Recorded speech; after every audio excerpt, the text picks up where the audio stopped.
Good morning, my dear friends.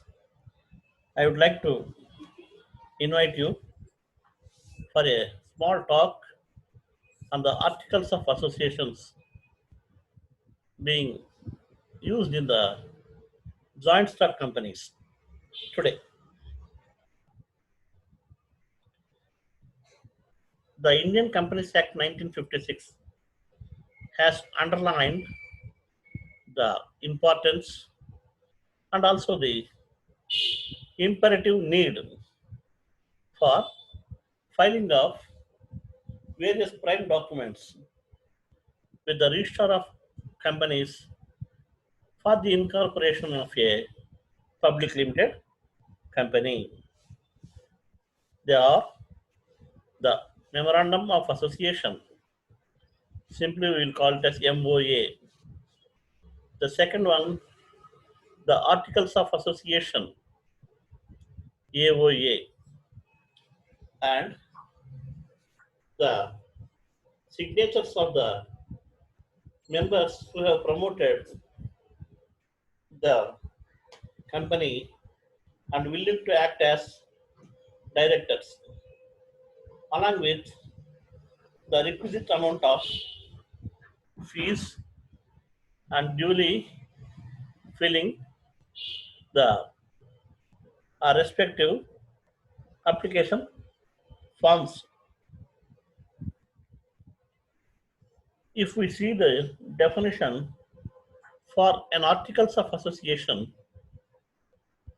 the Indian Companies Act, in its section 2 of 2, article means the articles of association of a company as originally framed or as from time to time in pursuance of any previous company law of this act. It is also including the regulations which are contained in the table A in schedule 1 of the act in so far as they are applicable to that company. In simple, the articles of association of a company are nothing but its bylaws or rules and regulations which are governing the management with regard to the internal affairs and also the conduct of its business and for dealing with daily routine. The articles of association is playing a very vital and important role in the affairs of the company. These articles of association will be dealing with the rights of the members of the company inter se. However, these articles of association, even though being considered to be a prime document, it is subordinate to the memorandum of association and prima facie it is controlled by it. While the memorandum of association enjoys the privilege of a status of charter in case of the incorporation of the company. At the same time, the articles of association will be playing a part which is subsidiary to the Memorandum of Association. Now, if we look at the Articles of Association, here, these Articles of Association will give the definition with regard to the duties, rights, and powers of the governing body as between the company itself and the body itself in a broader sense. The Memorandum of Association will be laying down the scope and powers of the company, whereas the Articles of Association will govern the ways or the manner, rather the procedure in which the objects of the company are carried out and how it can be framed and how it will be altered by the members. But the noteworthy point here is if we want to make any kind of alteration to the Articles of Association, we should bear in mind that this must be within the limits earmarked by the Memorandum of Association of a company. Now, the Articles of Association, as we know, will be regulating the internal management of the affairs of the company by way of defining the clear cut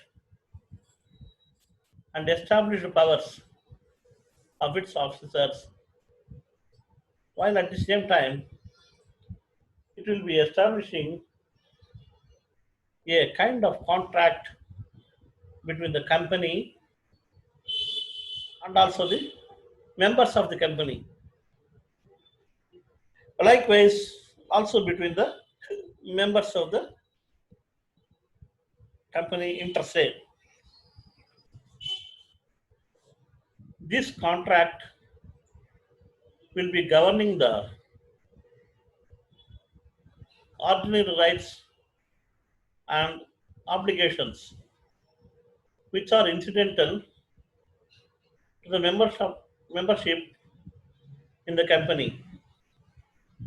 But if there is any provision in the Articles of Association or in the Memorandum of Association which is contrary or any contradiction is going to take place affecting the provisions of the law, then it will become invalid in toto.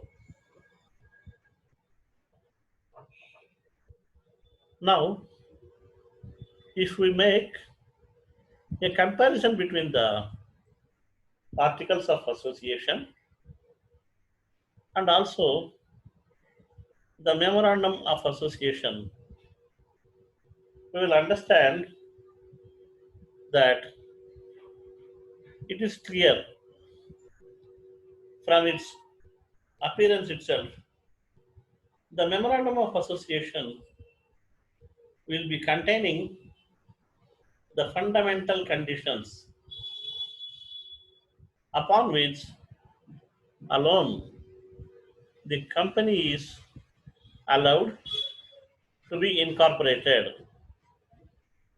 At the same time, if we look at the Articles of Association, that will be dealing with regard to the internal matters relating to the rules and regulations of the joint stock companies.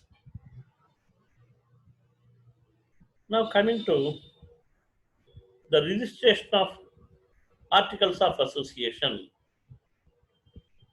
The Indian Companies Act 1956 in its section 26 is providing for that a public limited company which is limited by shares may at its option register the articles of association which is signed by those signatories who have subscribed for the memorandum of association, or otherwise alternatively it may also be permitted to adopt all or any part of the regulations contained in the table A of the first schedule of the Indian Companies Act 1956. Now, in case the articles of association is not registered, then automatically the contents specified in the table A will become applicable. But in the event of the company got registered, the table A will be applicable, but except in so far as those items which are excluded by the articles of association. Moreover, for these articles of association, it is required to comply with the statutory requirements as per the enactment made in the Indian Companies Act 1956.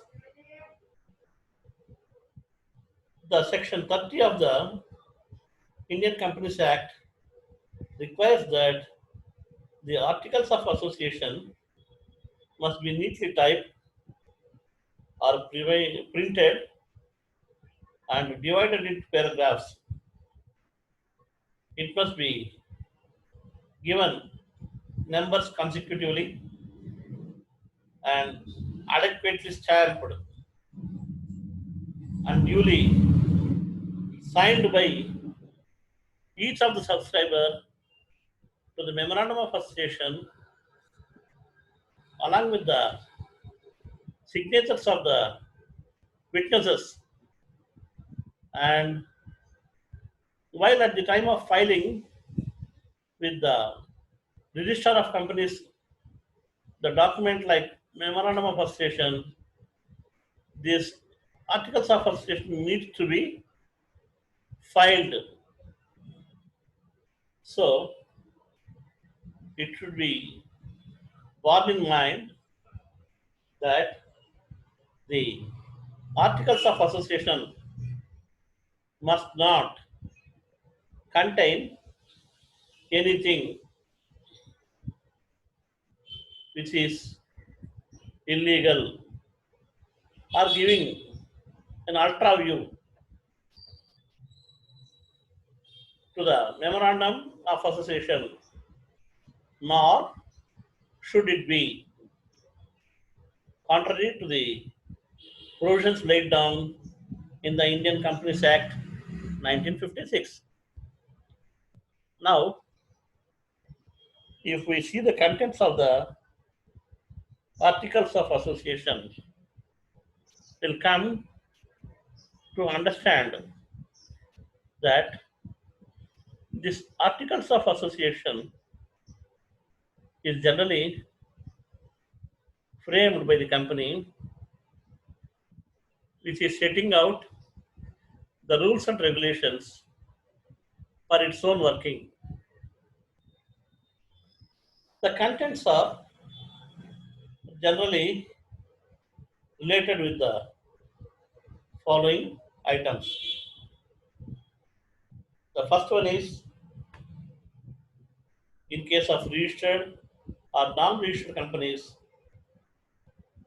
the exclusion of either wholly or in Part A table of contents of the first schedule of the Indian Companies Act with regard to this.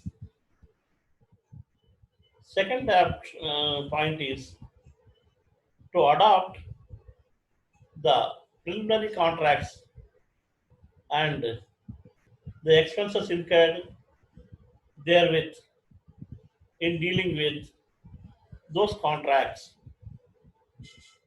Third point is with regard to the value of shares and the number of shares which are being issued for subscription, which must be in conformity with the capital clause mentioned in the memorandum of association. Generally, we'll be considering only the equity shares or ordinary shares. But in case of issue of any kind of special preference shares with cumulative or non-cumulative or redeemable or participating any such nature, that needs to be shown clearly with relevant explanation for each of the aspect mentioned therein.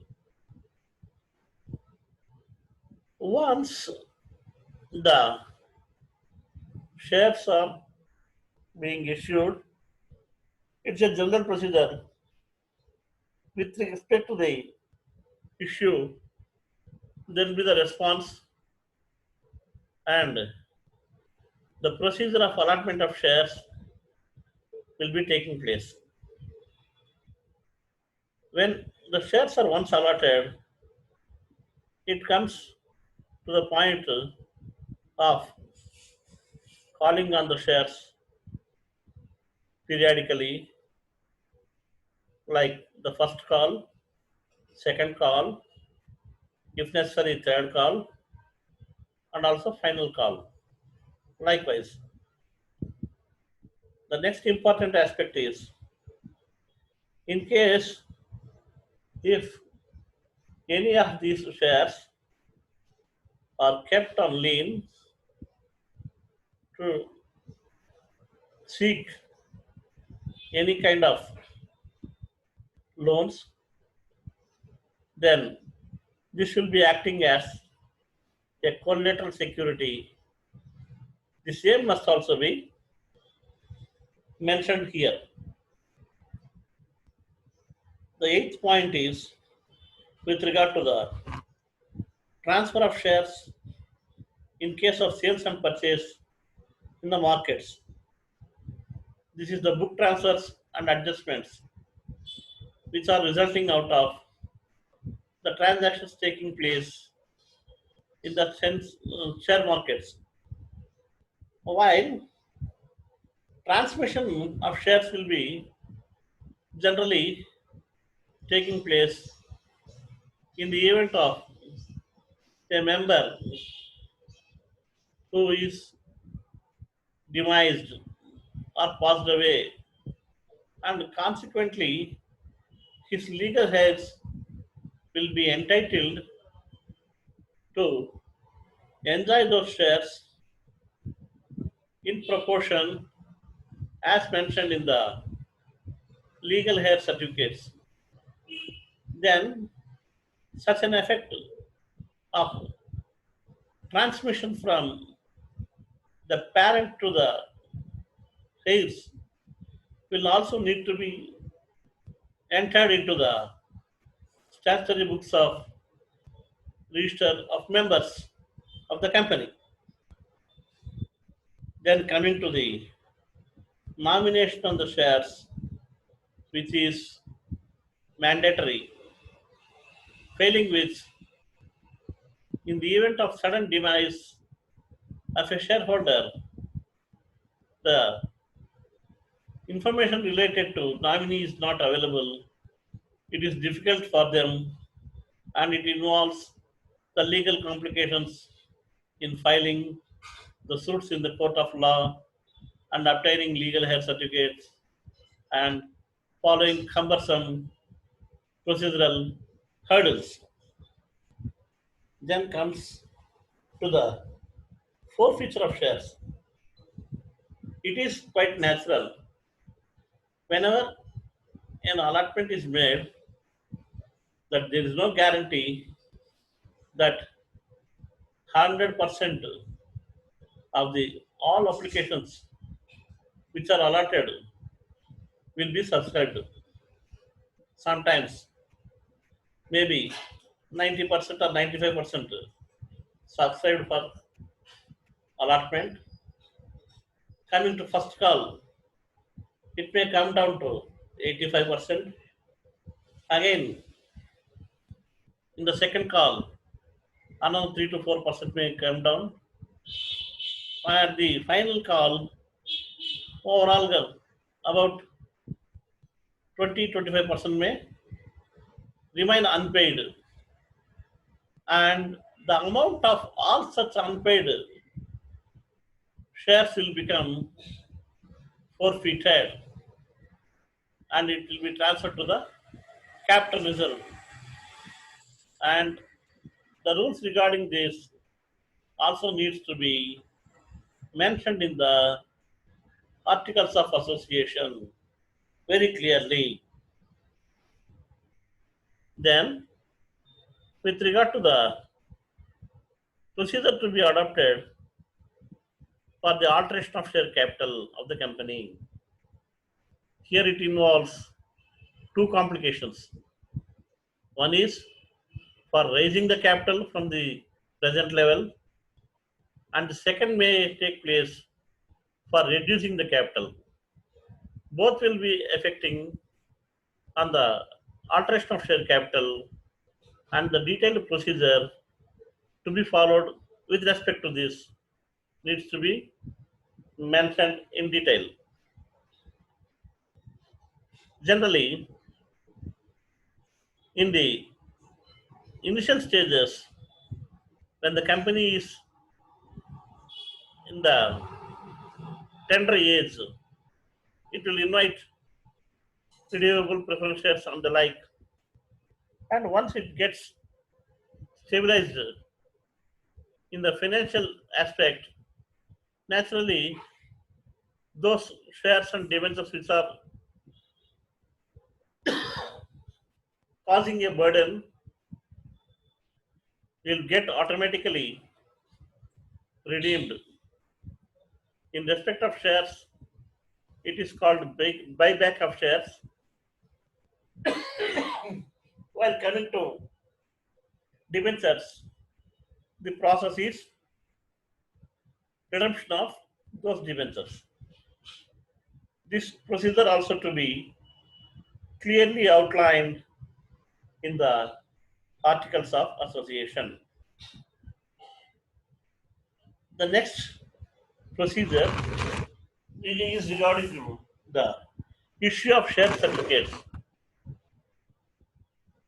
Earlier to the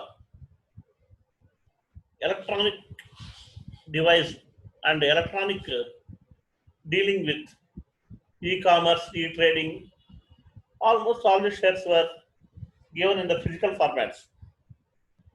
With the process being electronic device used and demat formats are being opted.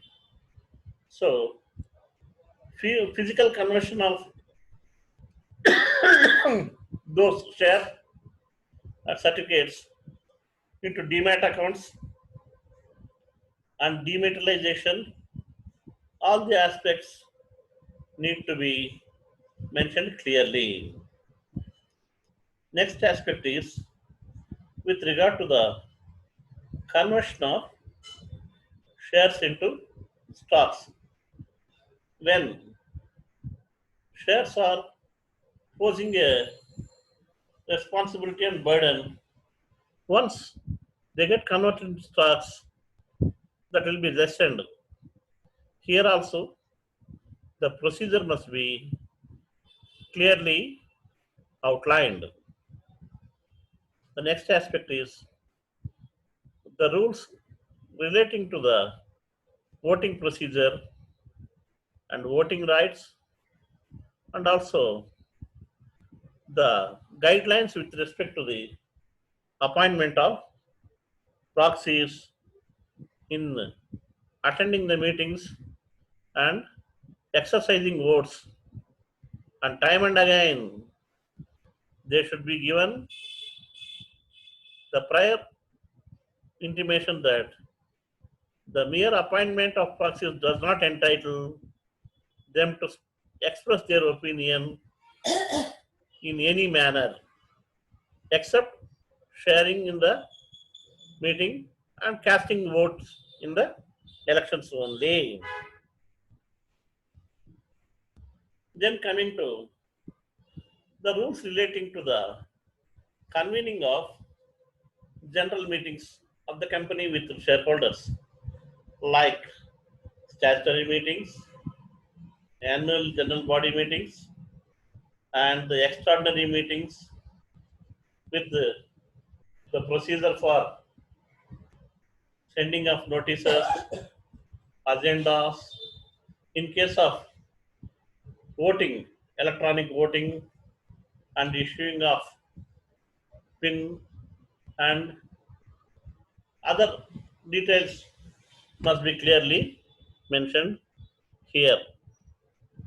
Now, in addition to the shareholders meetings, the meetings of the various committees of the company looking after the management affairs like audit committee, finance committee, disciplinary proceedings committee, and welfare committee and the like, all need to be clearly outlined. The 19th aspect is with regard to the rules which are dealing with the directors who are nominated by the government and others where the contribution is more in the form of share capital.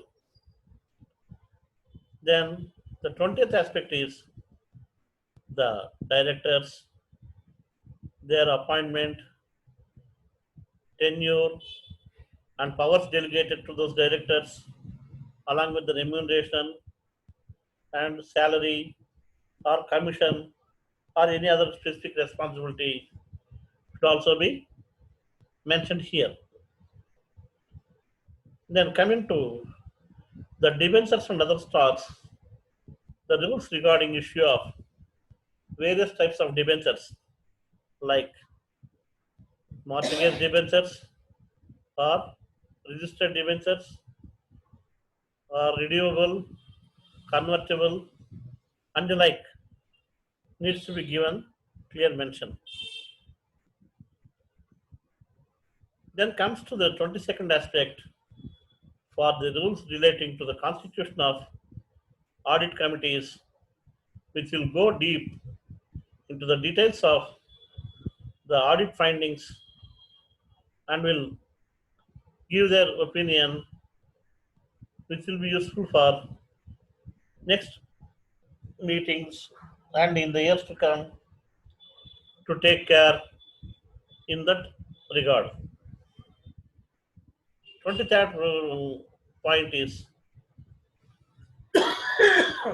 about the rules for appointment of managing director or whole-time director, sometimes a manager, and also the company secretary, depending upon the financial operations and their scales of operation, fixing up their tenure, terms, and other conditions attached therewith will be clearly intimated. The 24th rule is with regard to the appointment of additional directors to the board of management of the company and other amendments and other expenses needs to be given clear mention. Now comes the issue of the company seal, which is acting like the signature and its safe custody that needs to be clearly mentioned. The next point is with regard to the rules relating to the remuneration in the form of commission or salary or both and other allowances for sitting allowance, traveling allowance, and the like,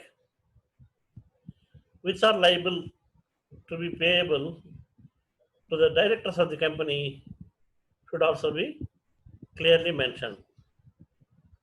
The next aspect is with regard to the procedure for the conduct of general meetings and all the care must be taken in this regard.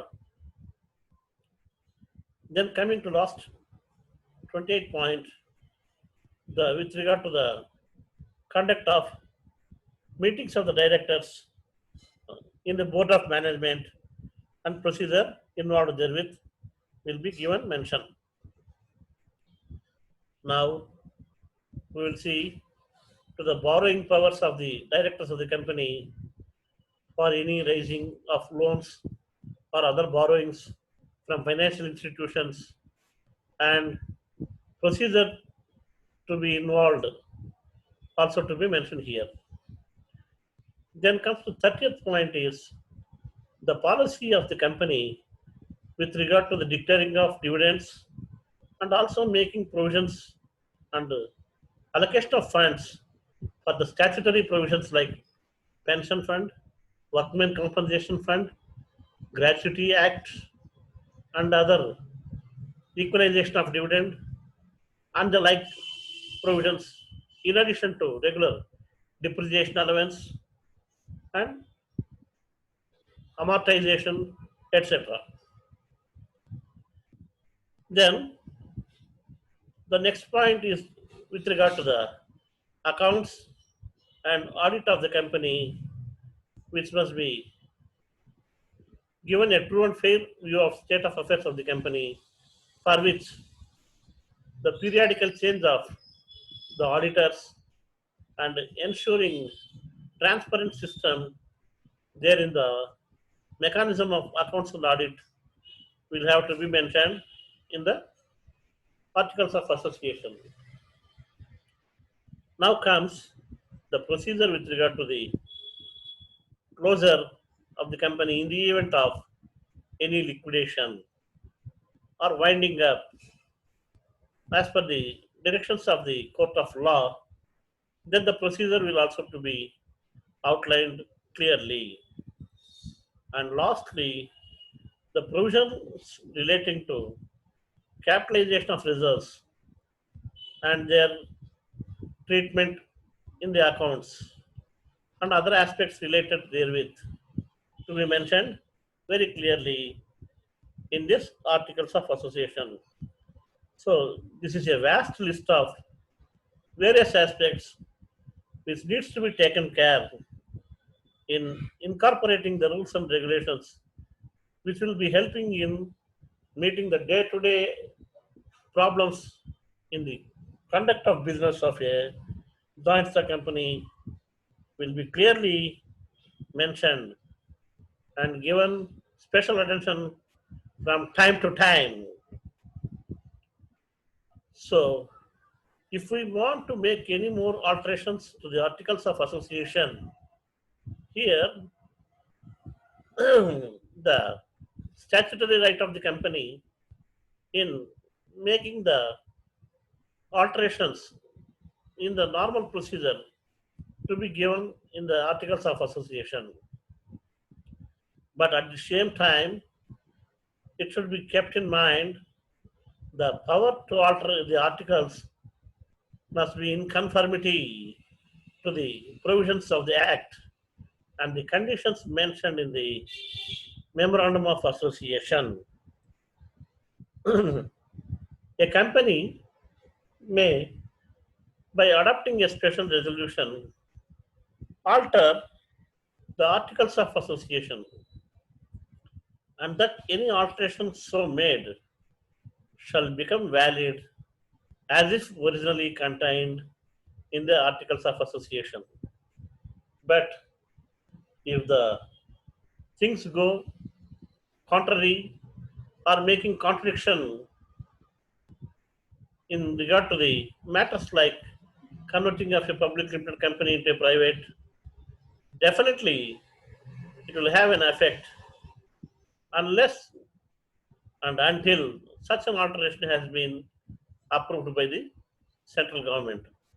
So here things must be very clear and specific, and the things which are mentioned needs to be adhered to scrupulously and followed in true spirit in toto. Till now, we had the discussion with regard to the importance, contents, and the procedure of alteration of articles of association of the company, which is highly essential and gives a guidance to the management of the company. Now, with this, we will end this session. Thank you, one and all.